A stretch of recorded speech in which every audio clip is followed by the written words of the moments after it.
afternoon, viewer and listener.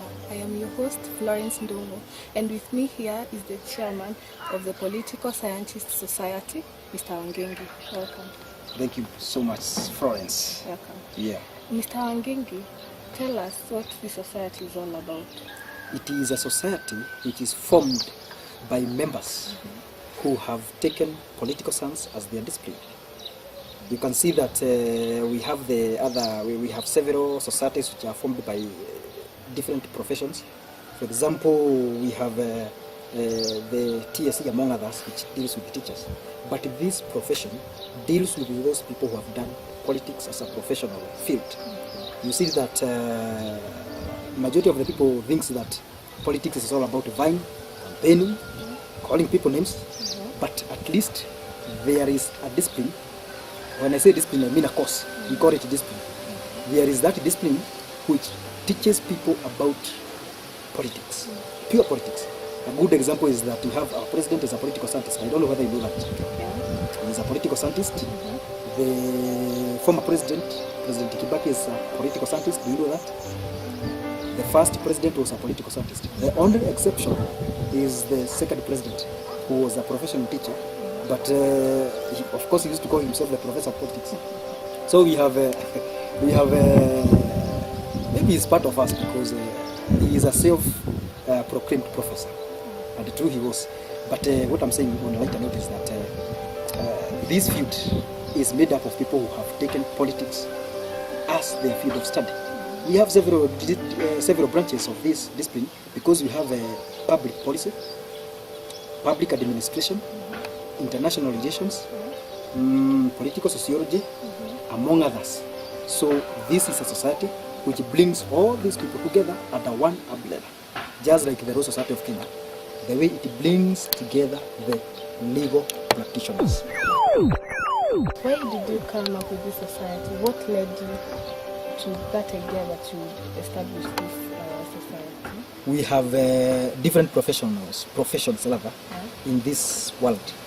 And every profession, I'm saying every because it is almost like every profession has its own society. For example, you can see we have medics and the practitioners something, Society of Kenya. We have the JSC, that is the Judicial Service Commission, and there is a society which deals with them. That is a governmental commission, but there is a society which they have formed. You remember when they wanted to oust some judges, there was that union which came to fight for their rights. So we decided to come together, form a society, which will bring our members together, so that maybe we'll form a society or a group which, if you want a professional political advice, there is a building which you can go and we have some offices there where you can see one or two. PTA means Parent Teachers Association.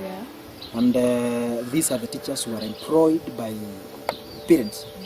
You know, the teachers are employed by the government, but these ones are paid by the parents. So they came together, formed a society, it's just like ours. Then they fought for their rights. I was their chairman, I was their founder chairman, and we were instrumental in we called them contract teachers. We are the people who wrote the contract teachers theory. And that was the beginning of the Political Scientists Society of Kenya, because majority of the teachers there were, you remember, they were recruiting graduates. So before they recruited graduates in those contract teachers, we are the ones. Actually, I was behind that idea. Our theory, among what we told them, was published in one of the daily news. Once you go for higher studies, you must look for those, you must connect yourself to the profession which you are doing. So we as the professional political scientists, we are looking for internship for our members. For example, we have applied to the UN, we have applied to the political parties. For example, we wrote to both the coalitions. Because you know, when you are a political scientist, you serve both. Because political advice is given to all of them. So we wrote to NASA and we wrote to Jubilee, telling them that here we have members who can help you win these seats without any struggle. And we wrote to both coalitions. Whether they read our letters, we did not know. But what we know is that whichever coalition will give us this mandate, will win. So if you want to know the winners in this election, keep contacting me asking whether we were given this contract by whichever coalition. But what I'm saying, sorry, whatever I'm saying, I'm trying to say that we look for internship for members and we assist them to expose themselves to the political field. Anyone who has a vision in politics, then he has to associate himself with the sheep of the same color. So you have to be part of this society. Yeah. Where else do you go? We do not have any other society. This is the only society. So we are bringing these people together. We will become professors in this society. We will form a society which is stronger than the American political science society, because America is the strongest. American political society is the strongest. So we will form the strongest. So those are the benefits. We expose you to the system and you sharpen your skills. All right. Yeah. So how else do you plan on involving the members of the society? I will not call this stretch because in Africa I cannot see any country which has engaged this in Africa. We want to engage our members because now if you apply for internship, if you apply for these parties, political parties, and you know these political parties is all about USU, they don't have ideologies. For example, what is the ideology of Jubilee?